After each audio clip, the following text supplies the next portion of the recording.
Vocês provavelmente já devem ter ouvido falar de um filme de terror que tá fazendo muito sucesso lá fora. O filme, que é protagonizado pela Sydney Sweeney, tá pra chegar no Brasil no dia 30 de maio nos cinemas. Como o filme é bem assustador e fala sobre vários temas que incluem igrejas, conventos, é claro que religião e até um suposto anticristo, eu fiquei bem curiosa pra saber se esse filme tem base em algumas histórias reais. O filme em si não é baseado em uma história mesmo, uma história específica assim pra gente falar sobre, mas vocês sabem que esses filmes de terror sempre tem uma inspiraçãozinha ou outra. E hoje eu vim trazer algumas histórias pra vocês que podem ter sido usadas como inspiração. Então, como que vai funcionar esse vídeo? Primeiro eu vou falar pra vocês alguns fatos sobre esse filme novo, envolvendo a produção, as ideias, e a gente vai falar um pouco sobre a história dele. E essa parte vai ser muito importante pra depois, em um segundo momento, a gente falar dessas histórias reais que podem ter servido de inspiração. Então, bem-vindos a mais um vídeo no canal. Se você gosta de conteúdo assustador, bizarro e misterioso, você tá no lugar certo. Toda semana tem pelo menos 3 vídeos longos, todo dia tem vídeo curto, então tem muito conteúdo pra vocês. Se você gosta desse tipo de conteúdo, não esquece de deixar seu like, se inscrever no canal, comentar outros casos que vocês querem ver aqui. As fontes e os créditos estão sempre na descrição do vídeo. E eu tô bem ansiosa pra falar sobre esse assunto com vocês hoje, porque vocês sabem que eu adoro filmes de terror. E eu acho muito curioso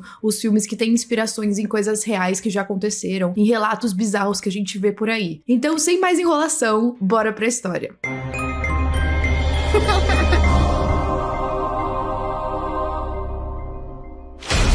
No filme Imaculada, a gente vai acompanhar a história de uma jovem chamada Cecília.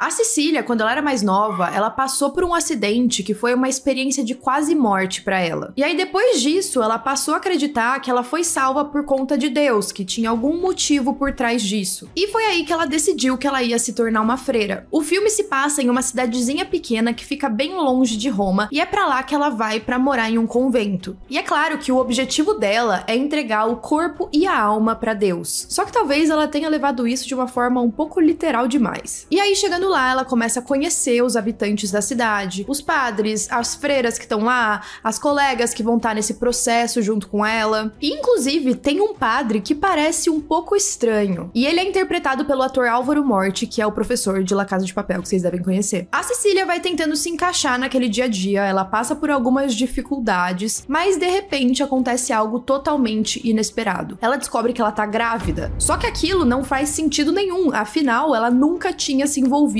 com um homem na vida. E aí as pessoas do convento, quando descobrem da gravidez, elas começam a levar essa história como um milagre divino. E não no bom sentido, porque aí começam a acontecer várias coisas sinistras e ela não entende nada. O filme é essencialmente sobre forças nefastas que se sentem no direito de tomar conta do corpo de uma jovem. E não só isso, eles impõem a ela o significado daquilo. A personagem da Sydney tá lutando pra sobreviver e também pra descobrir o significado daquilo que tá crescendo no corpo dela, ao mesmo tempo em que ela tá enfrentando essas forças malignas de Imaculada. Eu ainda não assisti o filme, eu tô muito curiosa, mas dizem que a cena final é simplesmente incrível. E eu acho que isso é muito importante pra um filme de terror, porque alguns filmes que a gente assiste, a gente chega no final e fala, meu, tava legal até o fim, sabe? Ou então eles podiam ter terminado de uma outra forma. Então eu acho que é um ponto muito positivo que o feedback da cena final é ótimo. E também é um filme muito sangrento. O YouTube provavelmente vai me odiar por colocar esses takes aqui, mas vocês olhando as imagens promocionais do filme e também o trailer, já dá pra perceber que tem muito sangue ali. Eu até li alguns relatos de pessoas que tiveram que sair das salas de cinema no meio do filme porque estavam se sentindo meio enjoadas e com náuseas. O filme Imaculada, como uma curiosidade, também foi uma produção que a Sydney Sweeney tinha feito um teste 10 anos atrás, quando ela tinha 16 anos. E ela amou a história do filme, ela queria muito participar, mas por algum motivo esse filme nunca foi produzido. Então ela ficou meio que atrás pra ver se alguma hora esse filme ia ser lançado, mas ela nunca viu nada sobre isso e ela sabe identificar uma final nun quando ela vê uma. Então provavelmente ela viu uma chance de ampliar os gêneros de filme que ela trabalha, além de aceitar esse desafio. Eu achei isso muito foda e outras informações que eu sei sobre o filme é que tem jumpscare, tem algumas cenas bem gore, é claro, né, como eu já mencionei que tem muito sangue, mas também tem tipo corpos deformados e coisas do tipo. E é bem bizarro falar sobre essas coisas em filme de terror, porque a maioria das pessoas ia falar, nossa, mas eu não quero assistir, então. É o exato contrário que acontece com filme de terror. Quando a gente ouve esse tipo de coisa aí que a gente quer ver mesmo. Teve um cara que escreveu uma crítica pro New York Times falando do filme e ele disse o seguinte: é um festival de terror com uma heroína corajosa, uma reviravolta irreverente e ambiguidade narrativa suficiente para dar aos espectadores algo para discutir. Como eu mencionei, o filme já foi lançado nos Estados Unidos e gerou muita polêmica com o público. Tinham comentários de pessoas falando que era uma produção satanista, profana e que cospe na cara de tudo que é sagrado. Enquanto isso, o filme tava lá estabelecendo o recorde do estúdio que produziu como a maior bilheteria deles em um dia de lançamento. Então dá pra ver que tá dando o que falar, né? Enfim, depois de todo esse resumo, o filme estreia aqui no Brasil no dia 30 de maio. E ele vai ser distribuído pela Diamond Films. Então falta só um pouquinho pra gente conseguir assistir e avaliar essa obra nos cinemas. Eu sinceramente acho que essas grandes produções têm que ser vistas no cinema. Na verdade eu sou suspeita porque eu sou muito fã de cinema e eu quero assistir tudo em uma tela grande. Mas um filme de terror assim eu acho que merece de verdade. Bom, dito tudo isso e sabendo o contexto do filme, será que tem algumas histórias reais que foram inspiração para essa produção? Um local muito comum para produções de terror são conventos. Até porque eles têm vários relatos de casos sobrenaturais. O próprio diretor do filme, ele comentou que ele nasceu e cresceu como um católico devoto. Ele disse que ele fazia vários retiros de fins de semana com um grupo de jovens. E aí ele disse que teve um fim de semana que todos eles levaram discos e fitas que eles acreditavam que tinham mensagens satânicas. E aí eles foram lá, colocaram tudo em uma pilha e queimaram. E é claro que a gente não vai achar uma história real de uma freira que simplesmente engravidou sem ter relações sexuais, a não ser na Bíblia, é claro. Mas eu trouxe 3 histórias bem bizarras e sinistras envolvendo conventos. Então, bora pra elas. A primeira história ficou conhecida como a infestação demoníaca de Convent Hill. Essa história tem pouquíssimas fontes, mas se isso aconteceu de verdade, é uma das histórias mais sinistras que eu já ouvi. O ano era 1854 e coisas estranhas começaram a acontecer na Casa das Irmãs de Notre Dame, que ficava em Milwaukee. Essa casa era conhecida como Mother House, ou Casa Mãe. Uma curiosidade é que essa cidade foi a mesma cidade onde atuou o serial killer Jeffrey Dahmer muitos e muitos anos depois. Esse convento, chamado Casa Mãe, ocupava cerca de um quarteirão da cidade. E aí eles tinham a Madre Caroline, ou Caroline, em inglês, e ela liderava todas as freiras e também as candidatas. E essas jovens que eram candidatas eram divididas em 2 turmas diferentes. Uma delas era de garotas que realmente queriam seguir a vida ali no convento e se tornarem freiras, e a outra parte eram de garotas que queriam procurar um lugar seguro para ficar. Na noite do dia 8 de dezembro, enquanto a Madre Carolina se ajoelhava para rezar na pequena capela escura, ela ouviu alguns barulhos que pareciam de garras arranhando o chão. Parecia que algo estava ali à espreita no corredor. O barulho foi se aproximando e se tornando um som de batida. De repente, ela olhou para cima e viu da onde aquelas batidas estavam vindo. As janelas estavam chacoalhando um pouco. Foi aí que ela sentiu uma mão invisível agarrando o braço dela. Ao mesmo tempo em que tudo isso estava acontecendo, uma das freiras que ajudava a Madre Caroline chegou na capela e avisou que outras freiras, outras garotas que estavam no dormitório, estavam chamando por ela. Então ela meio que saiu daquele transe, ela pensou talvez que era coisa da cabeça dela. E aí quando ela chegou nos dormitórios com as garotas, ela viu que todas elas estavam muito assustadas. Isso porque elas tinham certeza que tinha algum intruso que tinha conseguido entrar no convento e estava escondido no dormitório. Então a Madre Carolina, como responsável do local, ela procurou por todos os cantos dos quartos. Só que ela não encontrou nada e era muito difícil conseguir esclarecer aquela situação. Tipo, o que estava acontecendo? Tinha algo ali mesmo? Como já estava de noite, tinham várias velas e lamparinas que precisavam ser acesas. E de uma forma misteriosa, parecia que ninguém estava conseguindo acendê-las. O que era estranho, afinal, naquela época, era só isso que eles usavam para iluminação. Ou, quando elas acendiam, a vela apagava imediatamente, como se tivesse alguém apagando. E aí ela olhou embaixo de todas as camas, ela olhou dentro dos guarda-roupas, ela não encontrou nada. Algumas outras freiras também ajudaram a procurar. Só Só que um detalhe que ela notou é que a grande maioria dos travesseiros e até um pouco da roupa de cama estavam sujos com uma espécie de lama. A Madre Carolina, que estava meio nervosa e assustada, ela tentou acalmar as garotas, dizendo que aquilo era só uma espécie de brincadeira e que não tinha ninguém ali. Só que ela não conseguia se livrar dessa sensação de que tinha alguma coisa muito errada. Até porque aquela lama era muito estranha, não parecia que era uma terra misturada com água. Não estava encharcando as fronhas e nem escorrendo por elas, estava simplesmente ali, manchado. Os copos de água que ficavam nas mesas de cabeceira das garotas também estavam com essa espécie de líquido, na verdade com essa espécie de sujeira, né?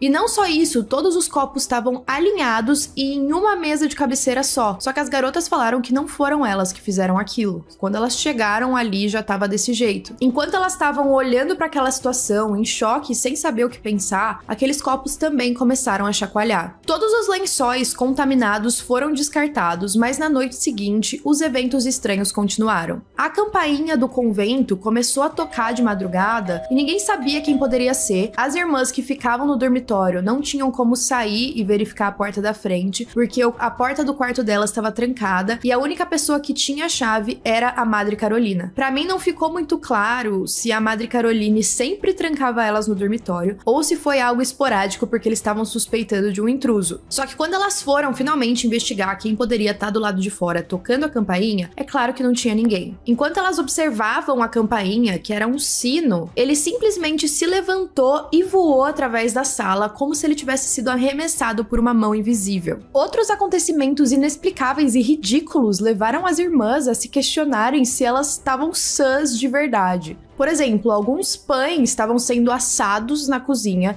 e aí eles desapareciam e depois eles reapareciam boiando na cisterna. E assim, uma parte que me fez questionar um pouco é que elas também alegaram que uma ceia que elas iam fazer entrou no forno como sendo peixe e depois voltou sendo carne. Dentro dos armários, as roupas também pareciam ficar todas rasgadas. E as velas de uma missa que estavam no altar, de repente desapareceram na frente dos olhos de todo mundo. A missa foi interrompida uma segunda vez quando elas começaram a ouvir um barulho ensurdecedor de panelas e frigideiras em uma cozinha próxima. O único problema é que não tinha ninguém na cozinha. Todos tinham sido contabilizados estando presentes na missa. Quando eles foram verificar, eles perceberam que todas as panelas e frigideiras de fato estavam no chão e elas também pareciam um pouco vermelhas e quentes quando elas tocavam. E aí ficou bem claro para as irmãs que fosse o que fosse aquilo que estava ali, era algo que queria brincar com elas. E aí todo tipo de relato começou a aparecer. Teve uma garota que estava andando com um gorro e ela disse que ela recebeu um tipo de tapa na orelha que fez até com que o gorro caísse no chão. O cachorro do convento também começou a latir muito quando parecia que algo tinha afetado ele. Depois disso ele chegou até a fugir, mas depois de alguns dias ele retornou. A Madre Carolina não estava entendendo nada. Ela começou a perder as esperanças e durante a noite elas eram atormentadas com gritos que ficavam vindo de madrugada. Não demorou muito para que elas começassem a avistar alguns vultos perambulando por aí. E também tinha uma jovem candidata que toda vez que entrava na capela, ela sucumbia em risos, só que eram risos incontroláveis. Quando a Madre Carolina foi investigar mais sobre essa jovem, ela descobriu que ela tinha ido parar no convento porque ela estava fugindo de um casamento arranjado. Ela tinha muito medo de que, ao fugir, aquele suposto pretendente dela fosse atrás dela, então ela estava esperando que a igreja fosse protegê-la. E aí passou pela mente da Madre Caroline que talvez essa garota podia estar possuída. E curiosamente, essa candidata foi a única que admitiu ter visto o diabo à espreita no convento. E aí uma pessoa tomou uma atitude contrária a tudo que vocês podem imaginar. O primeiro bispo de Milwaukee, um cara chamado John Martin Henne, ele recomendou que ao invés da garota ser exorcizada, que ela simplesmente fosse demitida do convento. Tipo, ai, manda ela embora. Ela tá causando, vamos mandar ela pra casa. Essa história é até meio triste, porque depois que ela foi expulsa do convento, ela voltou pro pretendente. Ela meio que, tipo, não tinha o que fazer, ela voltou a ficar com ele. ele, e as freiras dizem que depois que ela foi embora, as atividades lá dentro imediatamente cessaram. Uma das teorias é que talvez essa garota estivesse carregando um poltergeist junto com ela, já que ela era uma noiva relutante. Outra teoria diz que, na verdade, isso foi fruto de uma maldição jogada pelo ex-pretendente que tinha sido rejeitado. De qualquer forma, a Madre Carolina considerou aquele caso como uma vitória contra o diabo. E aí vocês devem estar se perguntando, tá, mas se tinha algo com a menina, daí quando ela voltou pro cara, a atividade cessou, nada mais aconteceu com ela, qual que foi o fim disso? Pois é, essa história é estranha. Na real, que me pareceu uma história até um tanto quanto machista, e eu não me surpreenderia se fosse, afinal é um caso muito antigo, no sentido de, tipo, a mulher tem que ficar com o cara, tem que voltar pro pretendente, e aí a partir do momento que ela voltou com ele, ela ficou bem de novo, sabe? Um ano depois, as irmãs acordaram de novo durante a noite, e elas estavam ouvindo sons misteriosos, mas dessa vez tinha uma luz vindo da capela. A Madre Carolina alega que nesse caso foi uma presença divina. Eles teriam testemunhado um coro de anjos, e a partir disso eles estabeleceram uma capela de adoração perpétua, onde as freiras rezavam 24 horas por dia, 7 dias por semana, em turnos. Essa vigília teria permanecido durante uma década até o convento ser demolido em 1959 para dar lugar a alguns alojamentos públicos para idosos. Não sei vocês, mas eu consegui pensar em 300 mil filmes relacionados com histórias parecidas, então comentem o que vocês acham.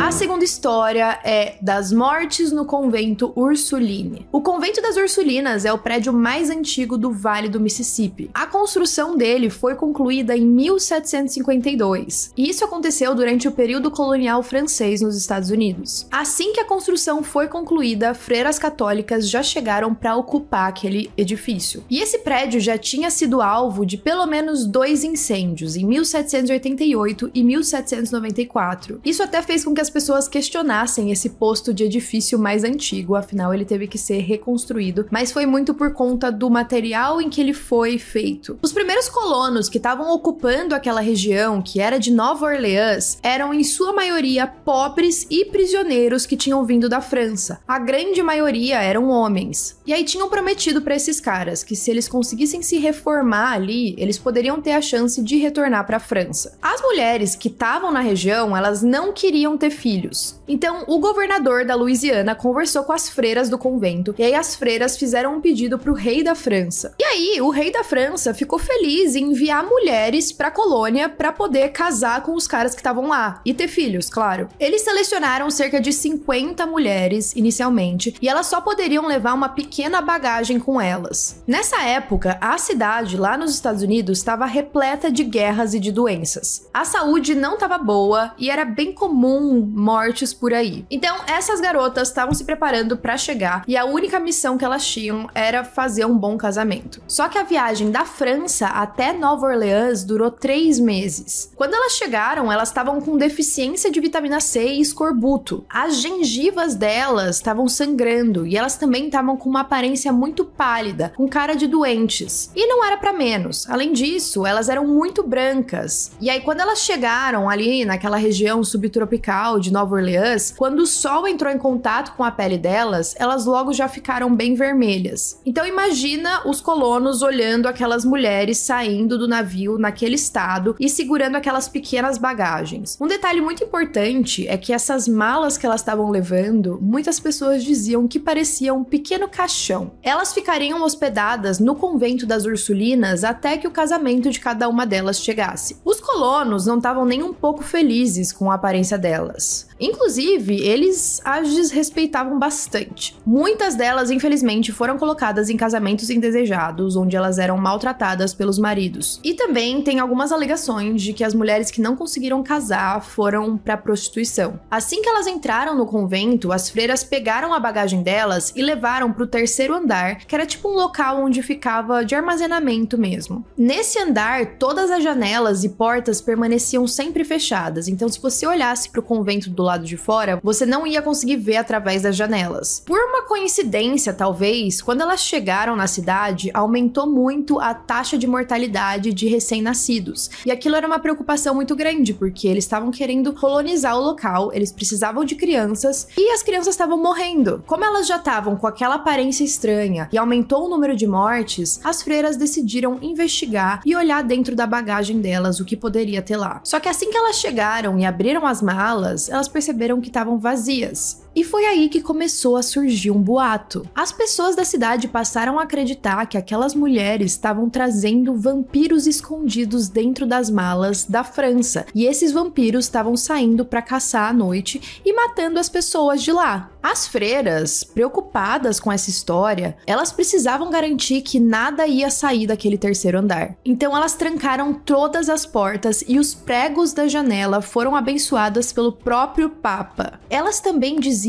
que ouviam sussurros pela casa durante a noite. É claro que essa história é uma grande lenda de Nova Orleans. A gente não tem evidência nenhuma de que tinham vampiros de fato ali, mas eu achei bem interessante pensar como que a imaginação das pessoas vai longe. E eles relacionam coisas que muitas vezes não tem nada a ver. Não sei se vocês sabem, mas Nova Orleans é uma cidade muito conhecida por ser a cidade dos vampiros. Tem até cenas de The Vampire Diaries que se passam na cidade. Eu morro de vontade de conhecer. E aí, em 1978, dois investigadores paranormais, em busca de respostas para descobrir se essa lenda era verdade ou não, eles acamparam bem na frente do antigo convento das Ursulinas. E aí eles decidiram passar a noite ali para ver se eles experienciavam alguma coisa do lado de fora dos muros, porque eles tentaram entrar e aí eles foram pegos e expulsos. Reza a lenda que enquanto eles esperavam, eles não ouviram nada e eles acabaram pegando no sono, enquanto a câmera ficava gravando as venezianas do terceiro andar, abrindo e fechando, abrindo e fechando. Os dois teriam sido encontrados no dia seguinte, os corpos rasgados e devastados como se fossem garras de animais. E os corpos também estavam sem sangue. Essa foi mais uma das lendas que surgiu depois. E essa lenda tem circulado pelo menos desde o início do século XX. Tem até um guia turístico que passa ali na frente do antigo convento das Ursulinas e ele conta uma história tipo: é lá que as garotas dos caixões ainda permanecem trancadas. Sem os pregos abençoados pelo Papa, as jovens que outrora vieram da França estariam fora, vagando pelas ruas para festejar com o sangue dos vivos. Pelo que eu li, a história do padre mesmo ter abençoado aqueles pregos também pode ser uma grande fake news, mas ainda assim eu acho a história extremamente interessante. E por fim, a gente vai para a terceira história e, na minha opinião, uma das mais sinistras.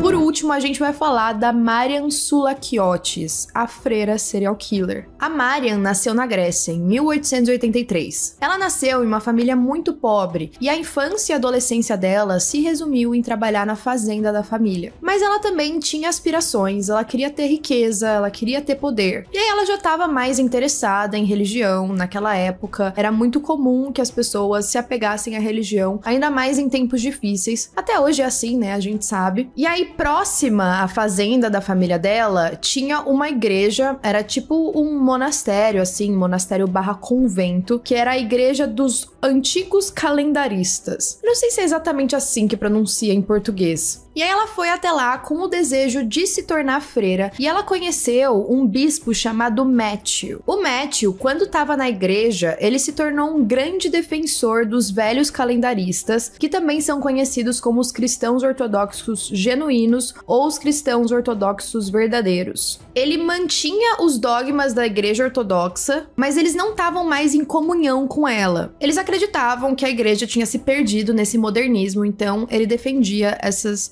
coisas do passado. A Marian, conhecendo mais o Matthew, decidiu que ela concordava com ele nessas opiniões, e aí como a igreja que eles estavam já não estava mais fazendo sentido com o que eles acreditavam, o Matthew decidiu sair e fundar a dele. Os dois estabeleceram um mosteiro juntos em 1927. E eles criaram em homenagem à Mãe Maria. Mas logo ficou claro que o verdadeiro intuito do mosteiro era oferecer suporte aos seguidores do Matthew. Só que nesse ano ele já tinha 66 anos de idade. E aí, conforme os anos iam se passando e ele ia envelhecendo, a Marian ia assumindo mais as responsabilidades dele. Logo, ela se tornou a comandante oficial até ela se tornar abadesa em 1950. Então ela cuidava da gestão diária daquele convento barra monastério, ela dividia todas as responsabilidades e ela também tinha o objetivo de recrutar novos membros. Quando o Matthew começou a piorar de saúde e veio a falecer, a Marian já era conhecida como uma pessoa muito rigorosa e muitas vezes implacável. Então o convento ficou a cargo agora da recém-nomeada Madre Superiora Marian. E ela decidiu que as energias do local iam ser centradas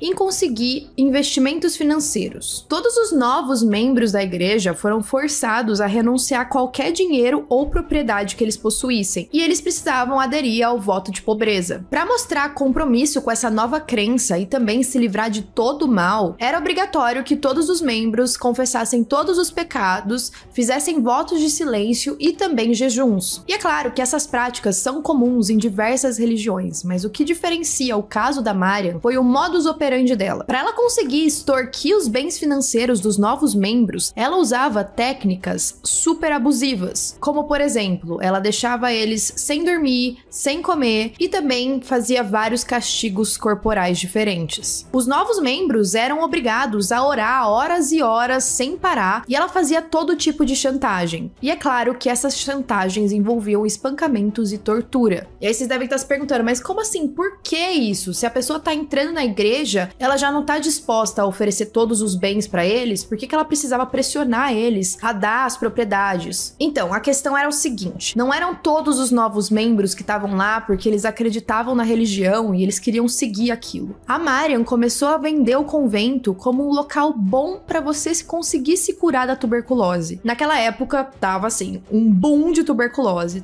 tinha muita gente morrendo, muita gente sofrendo, e ela falou, olha, aqui no convento, que é bem alto na montanha, vocês vão conseguir atendimento médico, a gente tem os melhores médicos para tratar da tuberculose, e além disso, vocês vão ficar no ar puro, então vocês vão conseguir respirar melhor e vocês vão ficar 100% curados. Então muitos membros estavam lá com essas promessas de serem curados da tuberculose, só que chegando lá e precisando doar todos os bens, eles não queriam se desfazer das propriedades, do pouco dinheiro que eles tinham. Só que a partir do momento que eles já estavam no local, eles também não conseguiam sair, porque a Marian tava lá prendendo eles, torturando, espancando, fazendo confessar, orar, ficar de jejum. E é claro que o alvo dela eram as famílias ricas, porque eles tinham mais dinheiro. Algo que ela fazia também é que ela informava que se você entrasse no convento, você tinha que perder todos os laços com seus familiares e amigos que não estavam na igreja. Isso facilitava quando as pessoas queriam denunciar depois o que estava acontecendo lá dentro, porque elas já estavam isoladas. Infelizmente, os únicos médicos autorizados a estarem no convento eram médicos que estavam para expedir certidões de óbito. Os vizinhos do local, de vez em quando, reportavam que eles estavam ouvindo uns gritos meio esquisitos vindo de lá, mas ninguém nunca fez nada. Na verdade, as autoridades só começaram a prestar mais atenção na Marian por conta da denúncia anônima de uma jovem. O que aconteceu? A mãe dela faleceu,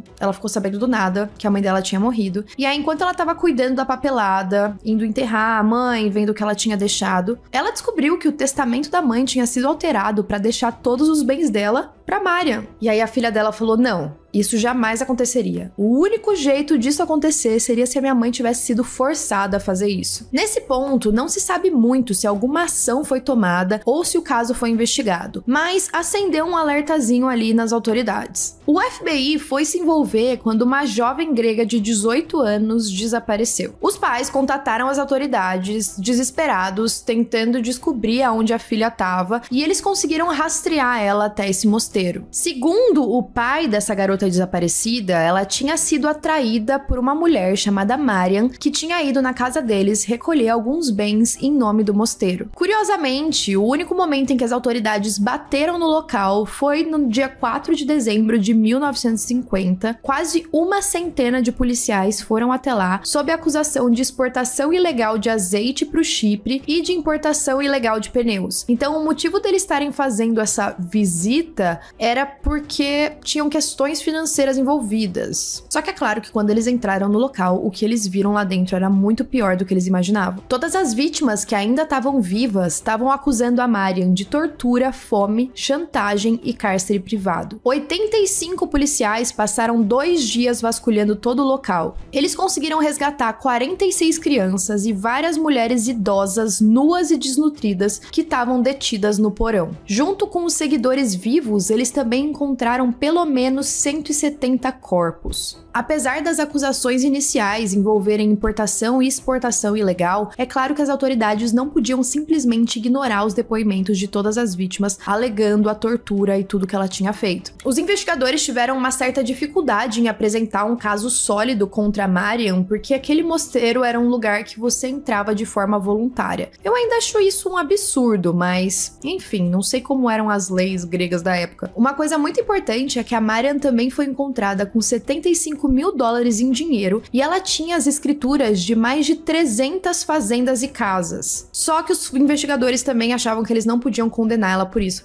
Gente, que loucura, né? A única convicção segura que eles tinham é que eles conseguiriam condenar ela por conta dessa exportação ilegal. Então ela recebeu 26 meses de prisão por importar pneus ilegalmente e exportar o azeite do Chipre. Conforme o julgamento ia acontecendo, mais vítimas apareciam para testemunhar. Então uma segunda e terceira data de julgamento foi agendada em 1953. Ela foi condenada a 10 anos e 4 anos de prisão, respectivamente, em cada um desses julgamentos. Só que ela faleceu antes que o processo pudesse ser encerrado. Oficialmente, ela foi condenada por 7 assassinatos, incluindo 3 freiras e um monge. Entre os depoimentos das vítimas, a gente tem 2 casais que foram atraídos e forçados a ceder as propriedades deles antes de entrar para o mosteiro, e também um casal que tentou fugir depois de descobrir as condições de vida naquele lugar. Só que eles foram capturados e eles morreram de fome, mantidos dentro de quartos com pessoas com tuberculose. 2 das freiras que morreram foi porque elas desobedeceram às ordens da Marian e foram espancadas até a morte. Talvez elas eram pessoas que estavam tentando ir contra a autoridade dela e ela se sentiu ameaçada. Durante todo o julgamento, a Marian manteve a inocência dela e chamou todo aquele caso de uma ficção satânica. Ao todo, não fica muito claro quantas mortes ela foi responsável, mas as autoridades consideram que 177 pessoas morreram por infecções pulmonares letais, e tudo isso foi decorrência desse homicídio por negligência, por simplesmente deixarem elas para morrer no mosteiro. Eles acreditam que outras 27 tenham sido de fato assassinadas. E aí muitas adolescentes que já tinham demonstrado interesse em participar do mosteiro, depois do julgamento dela, elas desapareceram. Então algumas pessoas acreditam que essas atividades da Marian continuaram, mas em algum outro lugar. É muito bizarro falar pra vocês que depois que a Marian morreu, tiveram vários seguidores que começaram a reclamar e dizer que ela era inocente. Até hoje o mosteiro ainda tá aberto ao público e tá em uso. Muitas das freiras que moram nesse mosteiro acreditam na inocência da Marian e que ela só tava querendo ajudar os doentes e os idosos. E eles chegam até a considerá-la uma santa. De qualquer forma, não tem como a gente negar que diversas mortes aconteceram sob a supervisão dela. Bom, esses foram os 3 casos de hoje. E aí, vocês acham que algum deles foi usado como uma leve inspiração pro filme Imaculada? Com toda certeza, todos eles mostram esse ambiente mais sombrio e assustador dentro de conventos. Eu vou deixar aqui embaixo, na descrição do vídeo, o link para vocês assistirem o trailer e conferirem o que vocês acham. Não se esqueçam que Imaculada estreia dia 30 de maio nos cinemas do Brasil. E é claro que eu vou estar indo conferir na tela do cinema para levar mais sustos e eu espero que vocês também. Como sempre, comentem aí o que vocês acharam e até a próxima.